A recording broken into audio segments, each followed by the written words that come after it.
القيادة على الطرق الوعرة قد تكون صعبة وأحياناً خطيرة، لذلك لابد من اتباع التعليمات التالية. تأكد دائماً من وجود مسافة كافية بين السيارة والأرض. اضغط على دواسة الوقود والفرامل بحذر.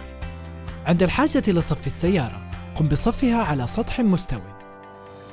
في حال الضرورة لصف السيارة على سطح مائل، تأكد من توجيه مقدمة السيارة للأسفل. تجنب تغيير التروس أثناء القيادة على الرمل. تجنب تناول عجلة القيادة من الداخل. أبقي راحة الكف والإبهام على الحافة الخارجية. عند الانعطاف، أدر عجلة القيادة بيد واترك اليد الأخرى تنزلق في الجهة المقابلة. راعي احتياطات الأمان التالية. تأكد من ربط أحزمة الأمان. تجنب القفز بالسيارة.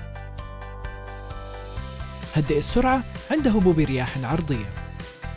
تعليمات القيادة على الطرق الموحلة. حاول إبقاء عجلة القيادة في وضع مستقيم. إذا لاحظت بداية دوران الإطارات في الفراغ، أدر عجلة القيادة لليمين واليسار مع الضغط على دواسة الوقود بتباين في مستوى الضغط. تعليمات القيادة على الرمال. اختر وضع تغيير السرعات الملائم. لسيارات ناقل الحركة اليدوي، قم بتغيير تروس السرعة بشكل سريع. قم بإيقاف السيارة ببطء لتجنب تراكم الرمال حول الإطارات.